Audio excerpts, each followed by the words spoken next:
Thank you for tuning in to the Ultimate Coach podcast, a companion to the transformative book, The Ultimate Coach, written by Amy Hardison and Alan D. Thompson. Each conversation is designed to be a powerful wake-up call, reminding us of what's possible for you and your life. So if you're on a journey to expand your state of being, this podcast is for you.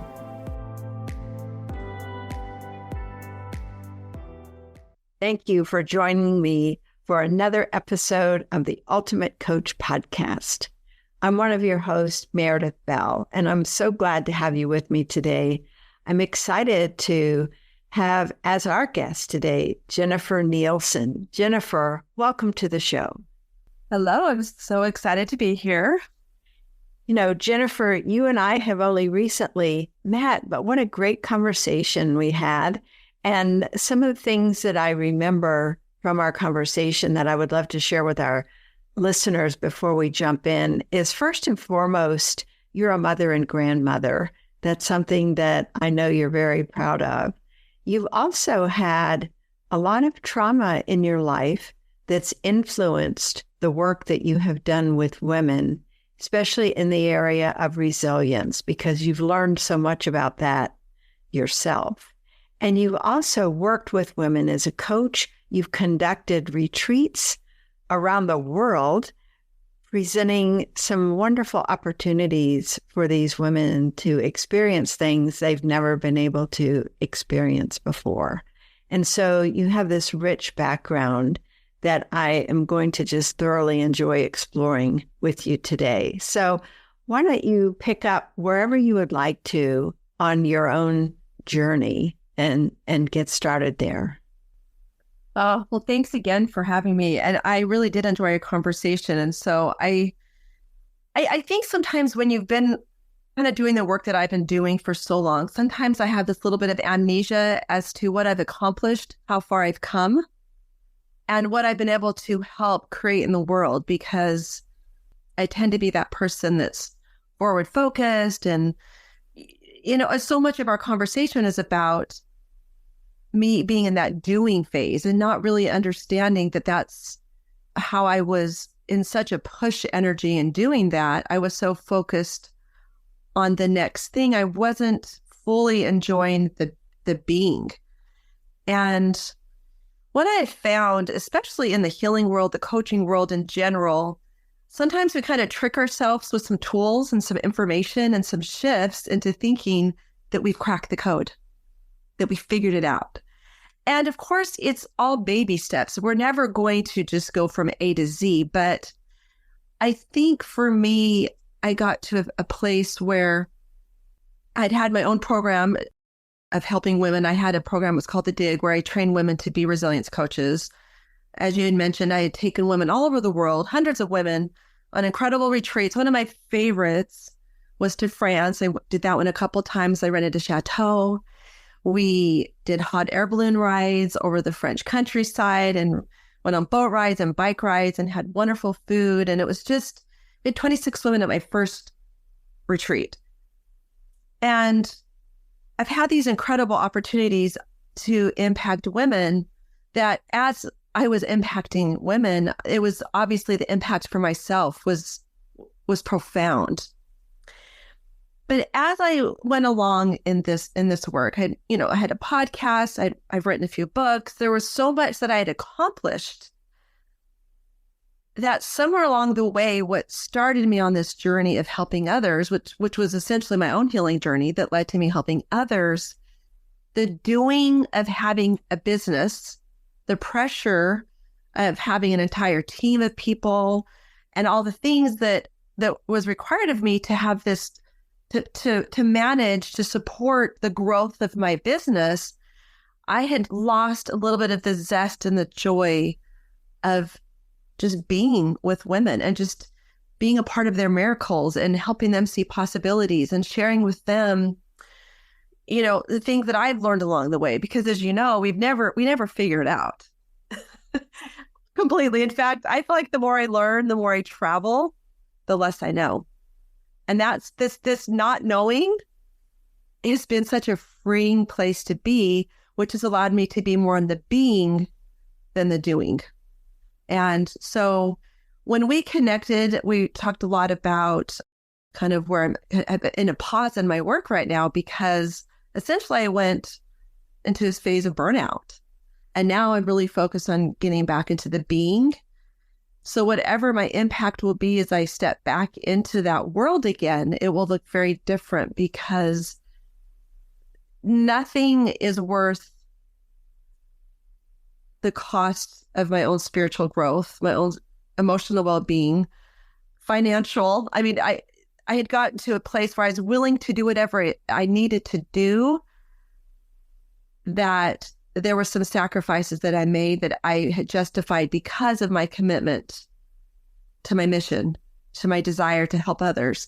But in that process, it had affected me in a way that it had left me just, again, in a burnout. That's still a simple way to explain it. I was just burnt out. So I'm currently in a pause.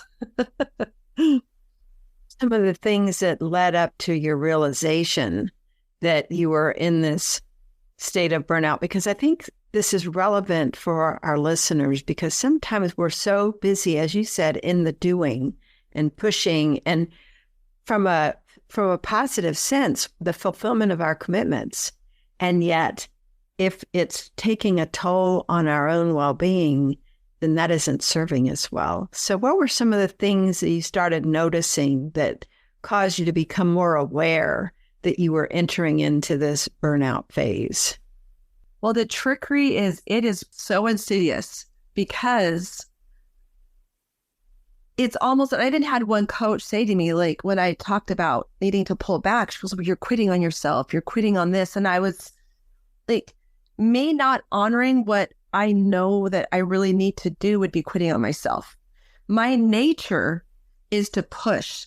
When you've had the kind of trauma that I've had, I realized that my capacity to almost be a workaholic, or to push past levels that most people might pause. And when you say, when was that realization? It really became really clear. I did a big event about 1.5 years ago. It was called Unstoppable. And we had an incredible turnout.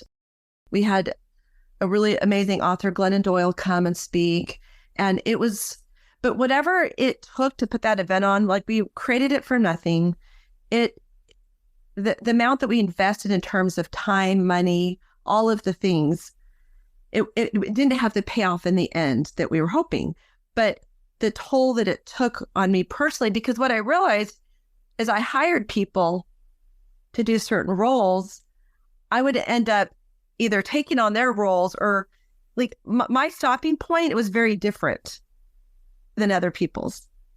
And when you have a partner, and she was in her own way struggling, like, it was really hard for both of us. It became very clear that what I was able to do and what others able to do, like, there was a difference there. There was a disparity there. And I don't say that in a way that's necessarily a positive thing, because what it did to me, again, emotionally, physically, spiritually, all the things, I kept pushing and pushing and pushing when most people wouldn't have kept pushing. So when that was all said and done, I had been a benefit coach for 4 years. It really, in the end, it wasn't necessarily a positive experience. And so I had been so invested in all of these things that I guess the question that I asked myself when it came down to it is, who would I be without any of this? Like, would I be okay if I was just me?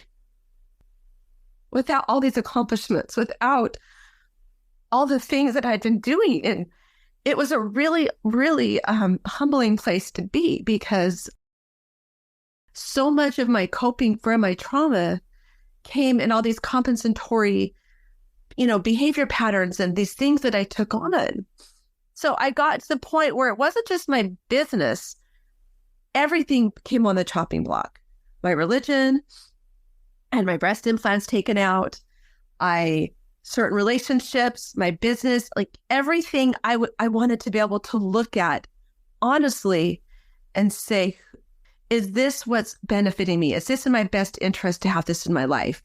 And am I taking it on because I need it to feel like I'm good enough, or that I have validity, like, or it's just being me enough? And so this was my journey. And during this time, I felt very compelled to have a Be With session with Steve. And this was a very uncomfortable place for me to be, because pushing and doing is more natural for me.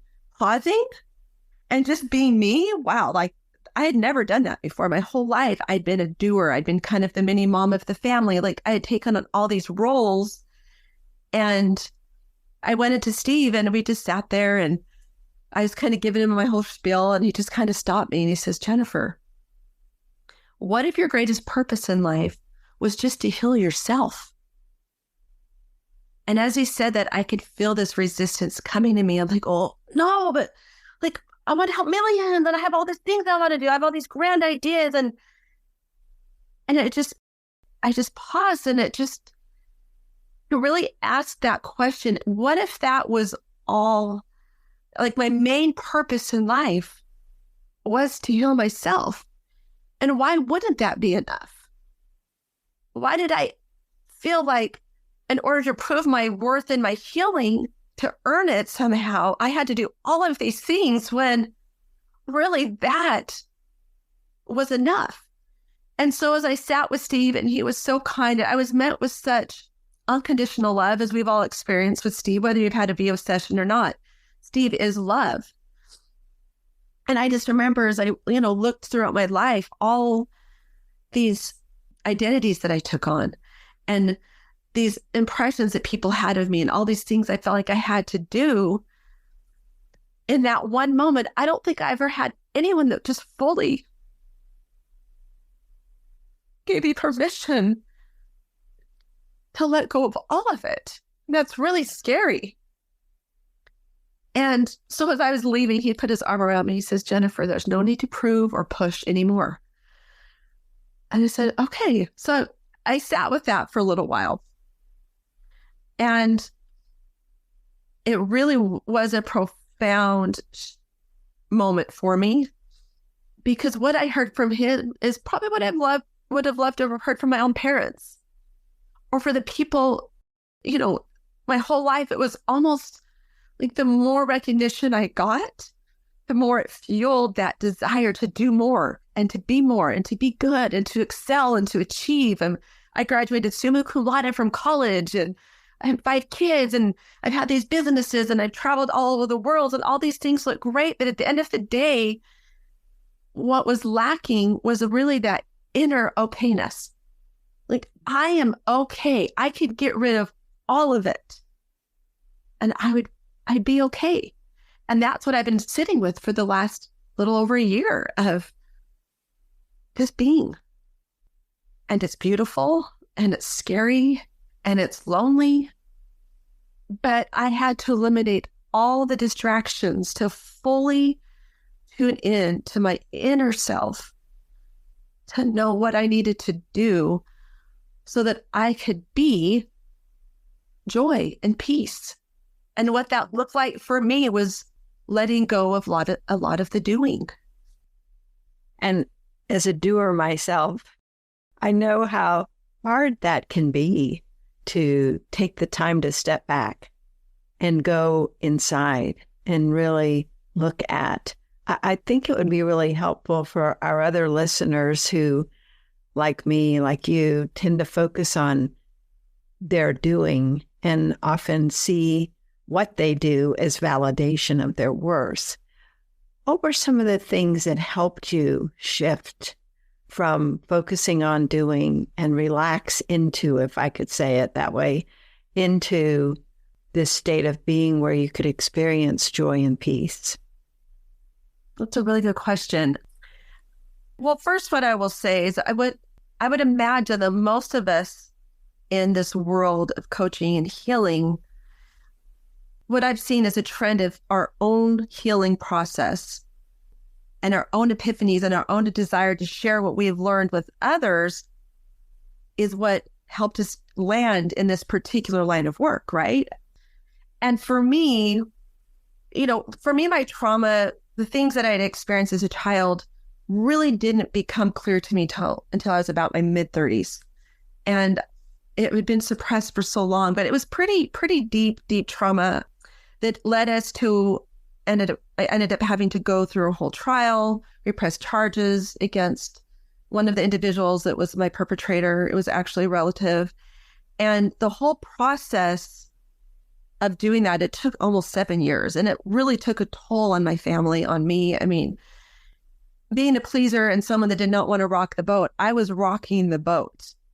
And through that process, I had to get really comfortable with being not only uncomfortable, but letting people down.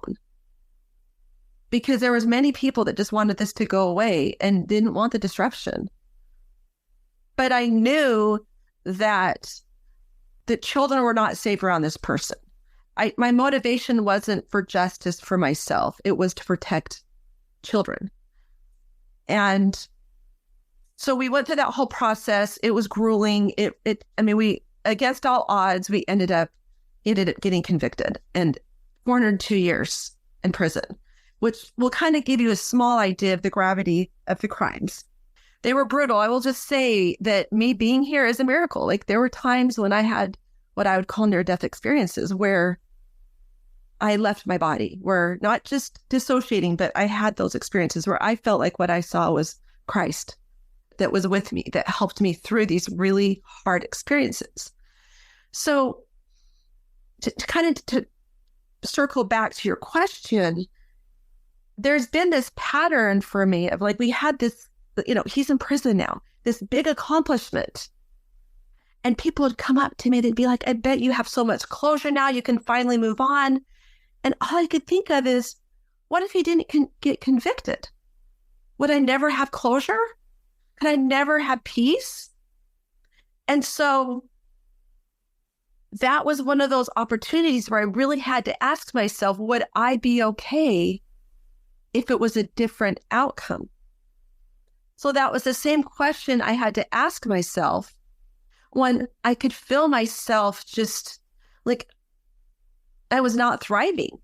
But I felt this obligation to these women that I'd helped and served. And I'd created a system where I was the leader and they looked up to me and they counted on me, and I'd helped so many people. And I felt this duty that I need to be strong. I need to do this. People are relying on me. This was kind of this role that I had taken on my whole life. And so you can see that, how it just played out in so many ways, which gave me the strength to move forward and press charges. And it wasn't just me. There was other family members, but it was this lifelong mantle that I carried of began as a little girl, kind of being the mother of my family, where my mom was overwhelmed and struggled with depression. And I kind of took on the role of making dinners and taking care of siblings. And, even just even at 10 years old, I was cooking meals. I took a roast out of an oven at 10 years old, spilled it on my chest and on my arms, and had third-degree burns. And I was 10.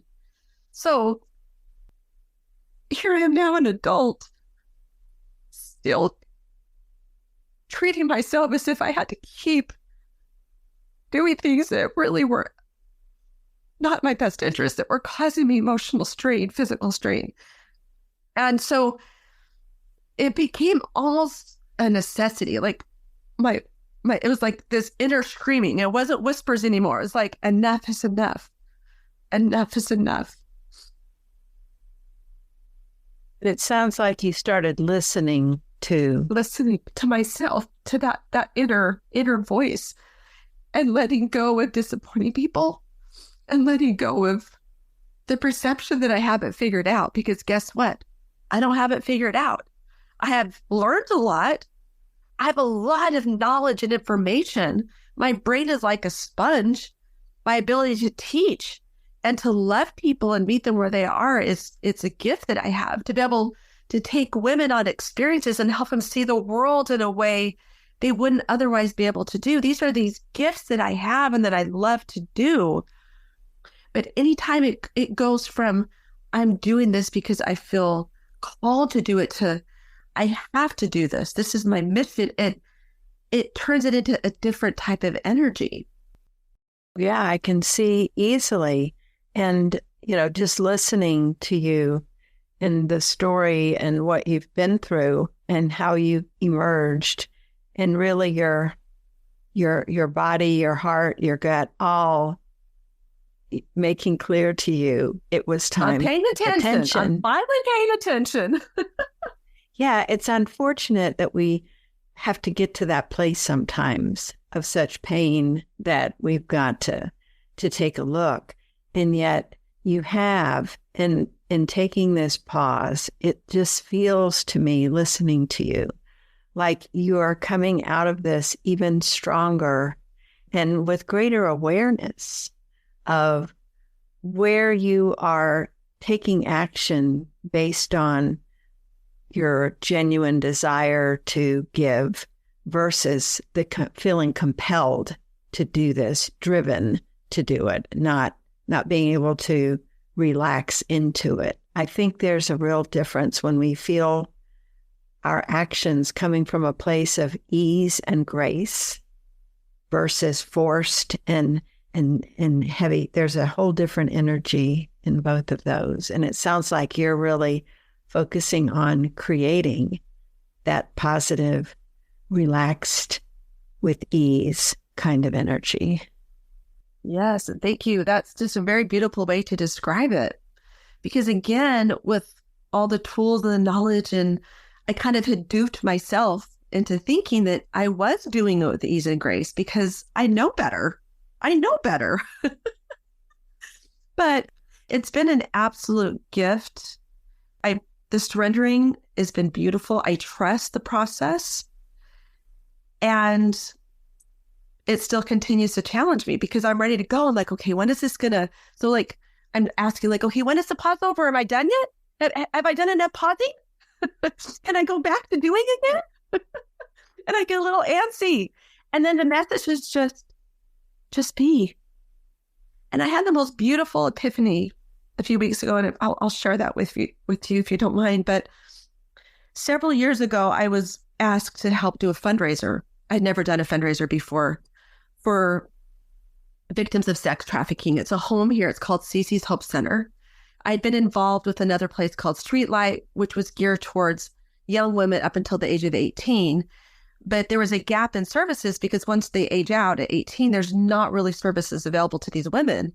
And so the idea with Cece's was to help support those women that have now aged out of the system where they have support, to supporting them and finding jobs, getting the mental health support that they need. So this was something that obviously I felt very called to help with this. It was one of the hardest things I've ever done. I did in 6 weeks, I planned a huge fundraiser. We filled the room, probably 250 people were there, and we raised almost $80,000. I had no committee. I had people that I could have help, but this had never been done before. And it was as challenging. It was challenging. And I told myself, I'll never do that again. But the reason I share that with you is about 2 weeks ago, the people from the center, I was on the board for a little while, and it was just one of those things where I just felt like I couldn't fully commit to what they needed me to do. But I do go in and teach classes and work at the center because now they have a home, which when we did the fundraiser, there wasn't a home yet. So they have a home now for these women. And I went there and I was able just to sit with them and do meditation and just talk about their dreams. And they were just like sponges. They just loved learning and just feeling that there's more for them, that there's possibility awaiting for them, that maybe they haven't been able to taste before. They could taste it. And it was the most beautiful, humbling experience for me because I'm still that person that's healing, that sometimes forgets about the possibility and about the hope, because trauma isn't just a one-stop thing you fix and all of a sudden you're over it. You've moved on. But I came home that night and I was really pondering on that experience. And this message came to me. It was really clear that it was like, Jennifer, if you don't do anything ever again in your life, if you just stopped today and didn't serve, didn't create, didn't build things, didn't help people, the work that you've done, there's a ripple effect that will be felt long after you're gone. And it was like this sigh of relief for me to like, okay, I don't have to keep doing. And I would ask all of you just to sit and think about what you've created, the people that you've influenced in your life, the impact that we've all had in different ways is going to be going on long after we're here on this earth. And just that knowledge allowed me just to sit back and just relish in the beauty that I've created, instead of looking at what I haven't done or what I should be doing, because each one of us here has had an impact. And it looks different for all of us. I tend to go big or go home kind of girl, but some of the most beautiful things are the little things that we do that create an impact. And Steve is great at this. He's great at, whether he's at Walmart or wherever he is, he's always connecting and loving and just breathing possibility into people. And I think that was just a beautiful epiphany for me.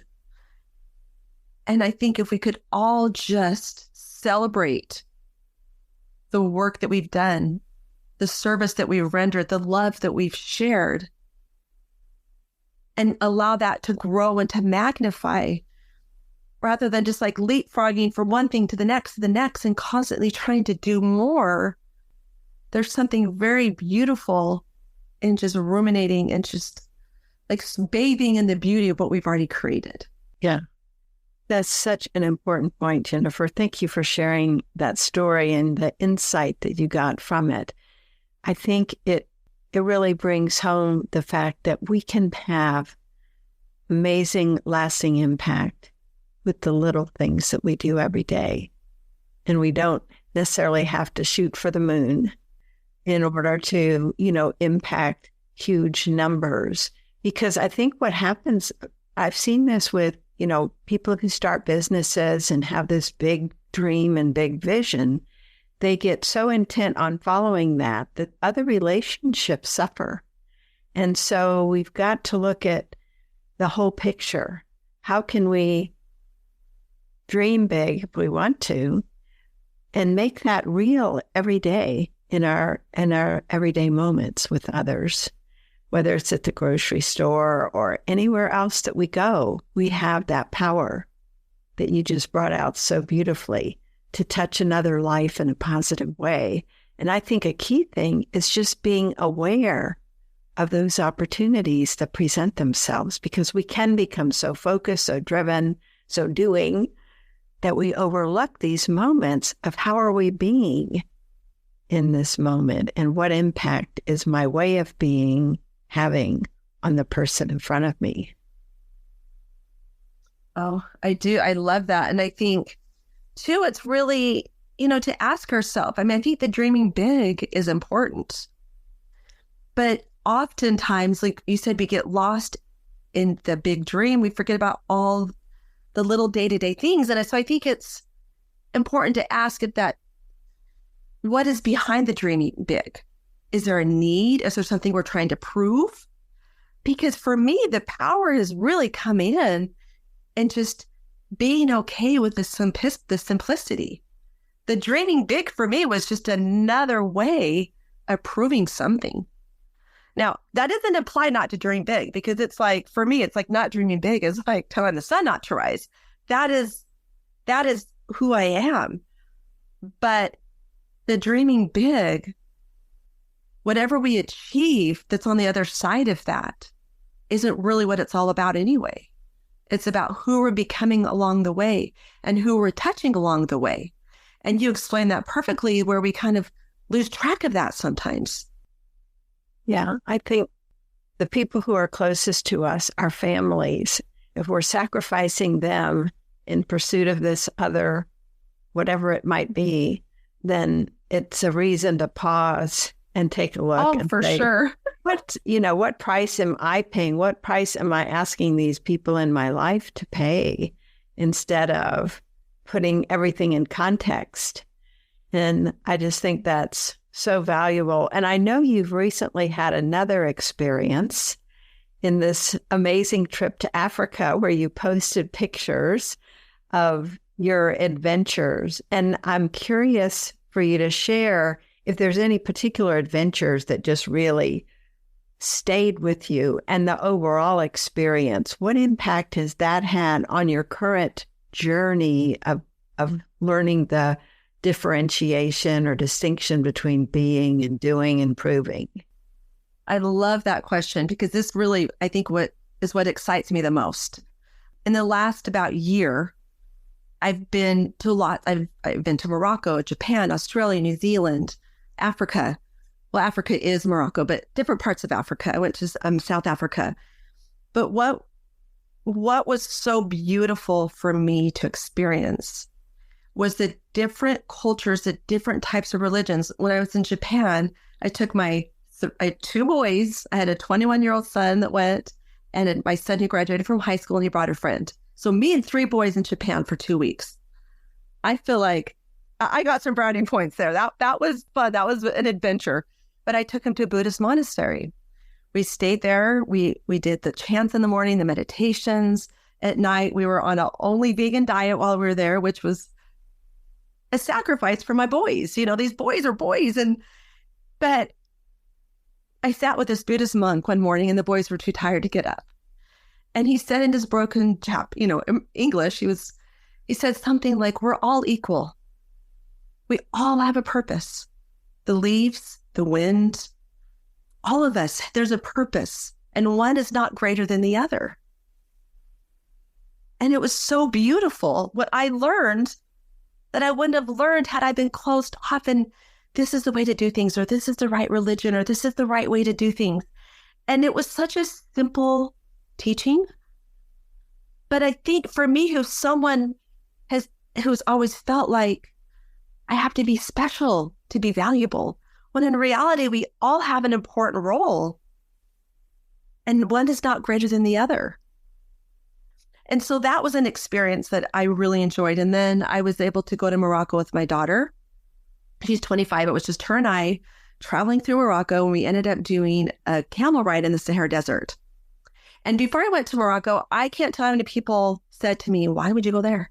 You're not going to be safe, and they're all Muslims. And there was just I was confused because that didn't even cross my mind. I had no fear, no concern about going. And our guide he was from Morocco. He was Muslim and he was a man. It was just us, and he took us all over. And so we ended up in the Sahara Desert. 7 Berber men were in charge of us. It was just my daughter and me in a tent in the middle of the Sahara Desert with these men. And the kindness and the excitement they had about serving us. We were eating dinner one night. This cute young man, he was probably 16 or 17. He would leave and then he would come back, and I could tell he'd been practicing. Here is your tarjan. I hope you enjoy. And then he would come back again, and he made sure that he wanted to do his best to take care of us. And so in that moment, being with these men, I felt loved. I felt safe. And this mindset that other people aren't safe, or other religions aren't safe, or we have this judgment. And again, across the board, it's the and. There's good, and there's people that aren't good in every religion, every country, every community in the world, right? But what I saw was the most beautiful. These men were just so kind. Like we cried when we left. My daughter and I, we hugged, we cried because we knew we probably wouldn't see them again. And what could have been really, for a lot of people, a very scary, unsafe, nerve-wracking experience was so beautiful for us. And I learned so much about the Muslim religion being there because, I was, we'd be in, oh my gosh, I'm at Marrakesh, and you'd hear every day, like 3 times a day or however many times they do their prayers over the loudspeakers. And the way they live their religion, they're very committed. It's very different than the way I was raised to live my religion. And what I love in all of this is that, again, the more I travel, the more I learn, the more I experience, I realize how much I just don't know. And for me, really embracing the not knowing, because I was a girl with convictions. I knew, I knew a lot. And now I just embrace that I don't know. And who I am today, I never thought I would be. And I love who I am. And I'm not exactly the way I thought I should be, but I love who I am. Because I've let go of a lot of the way I was taught with religion, with the way I see the world. I just have this space now where I can just enjoy meeting people and meet them where they are, and they can learn from me and I can learn from them. And we were just in South Africa, the last trip that you mentioned, and we went on a safari.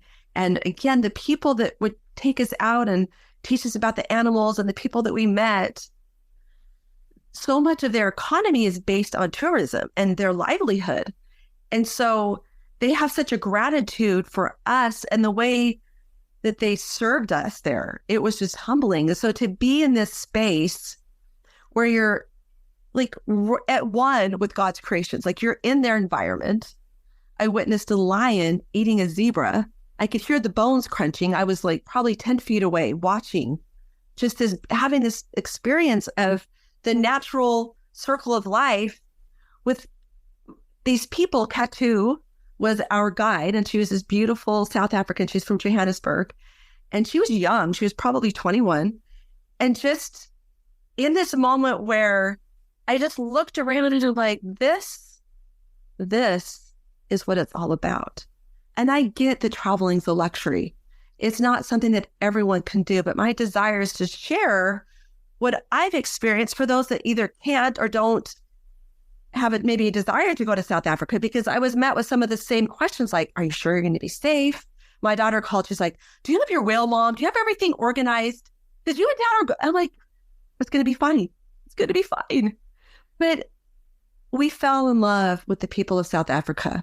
And I will tell you, in my travels, when it's the most meaningful, like I've been to beautiful places where it's like eye candy, it's beautiful, but it's those soul connecting experiences like Morocco, like being in Japan, like being in South Africa. And I could go on and share I could travel talk for days. So I will not keep carrying on about my experiences, because it's really not about me. It's about understanding how we're all here to serve each other. Me being there in South Africa as a tourist was benefiting those individuals to have a livelihood, but what they had to share, I couldn't get that staying here in Gilbert, Arizona, living my life the way I live it. And so again, back to the Buddhist monk, like we all have a purpose, and it's beautiful and it's wonderful and it looks different.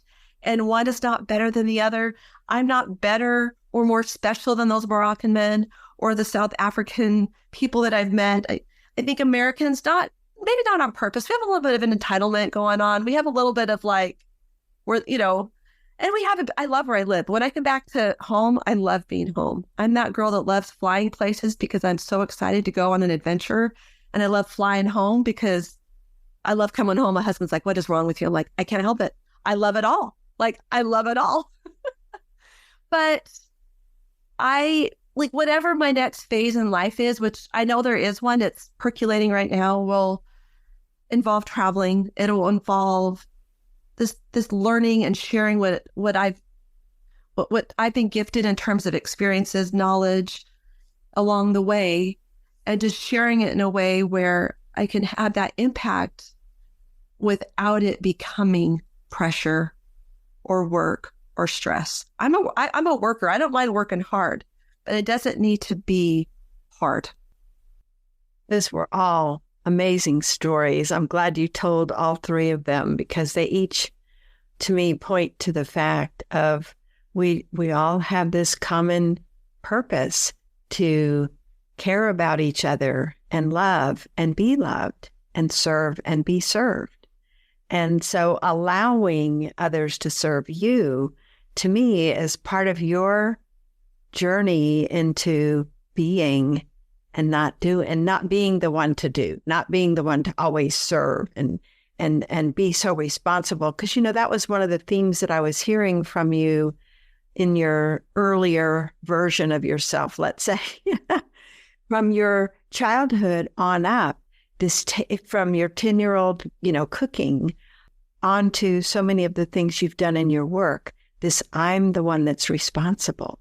And while, yes, we need to take personal responsibility, we don't need to take it all on our shoulders. And it sounds like you had done a lot of that out of your own, needs from what you had experienced. And no one was making me. That's the funny thing, is like, it was all just, it was all self-impacted.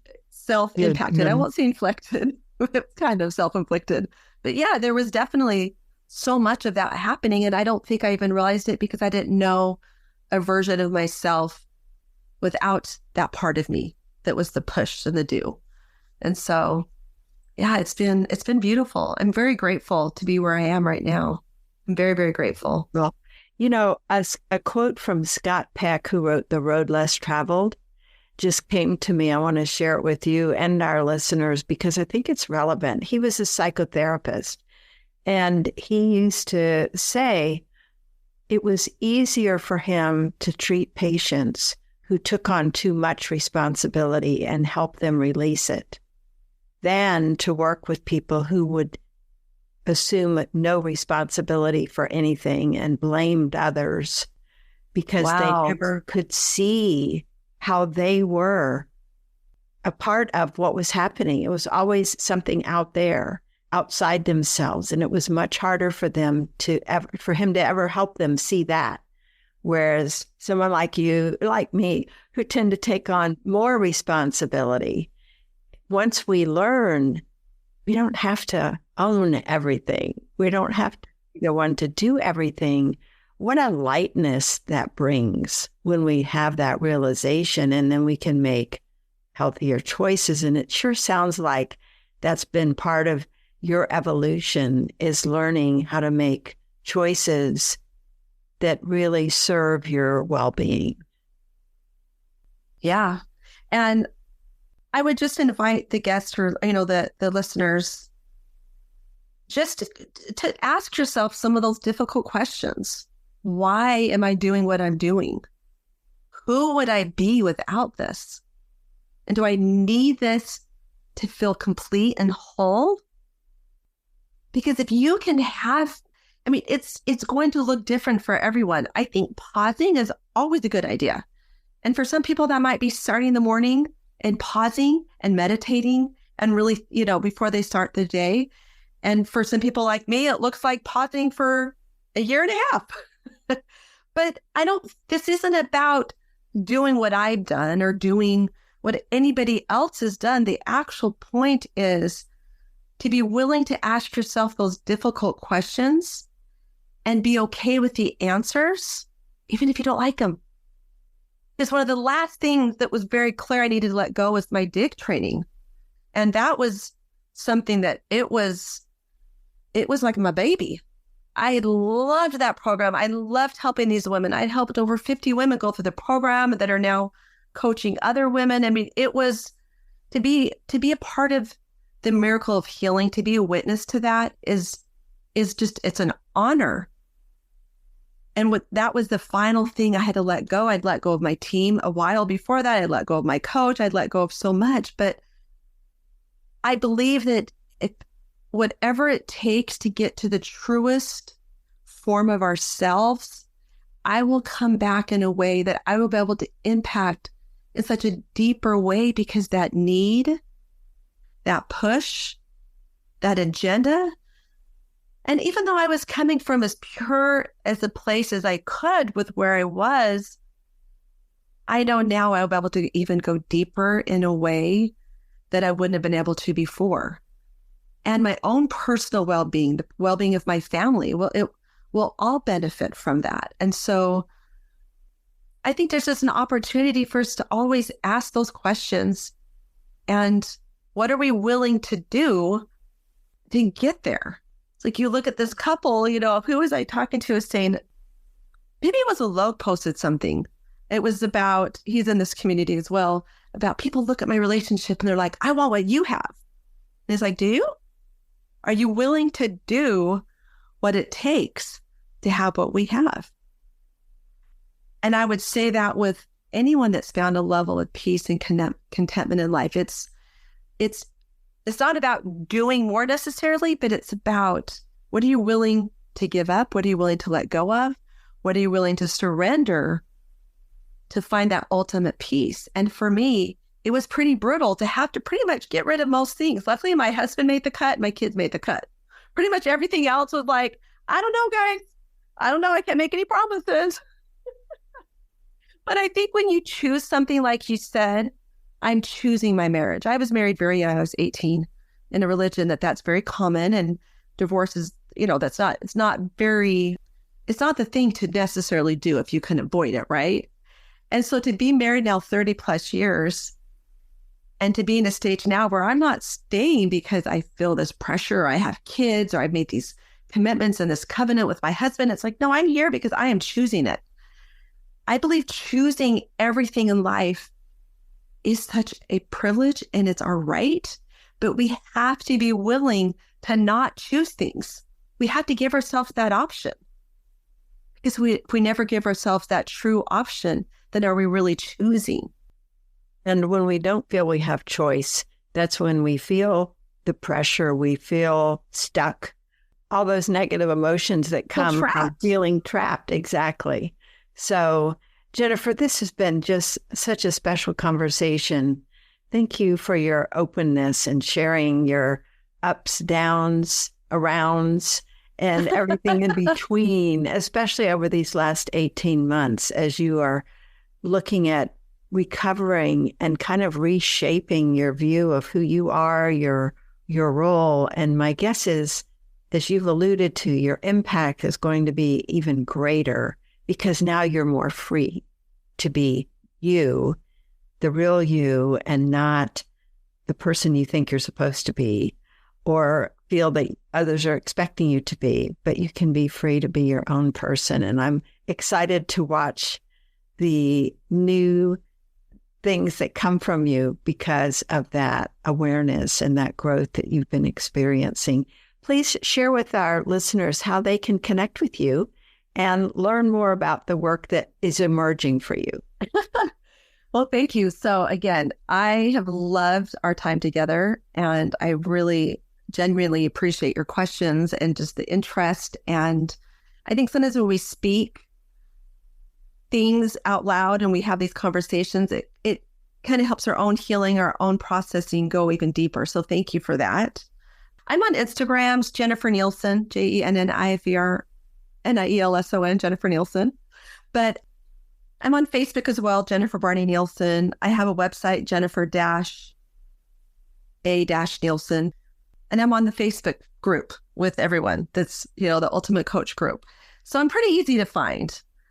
And I'm always excited and happy to connect with anyone that wants to have a conversation. I'm still learning. I want to keep learning. I will always be a little curious George. So if there's any of you that have been touched by what I've said or have some beautiful insight that you would like to share with me, I am open. I would love to connect.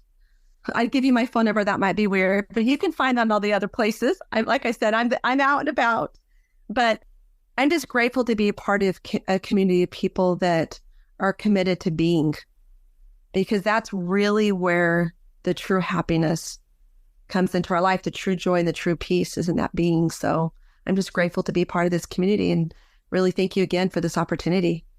That's a beautiful way to close. Thank you, Jennifer. It's been wonderful. Thank you. Thank you for joining us today. If there's someone you know who could benefit from this conversation, please share this episode with them. Also, check out our website, beingmovement.com. You'll find valuable resources and links to connect to an engaging and wonderfully supportive community. Together, we can inspire and support each other on the path to a greater understanding of being. Until next time, take care and be kind to yourself.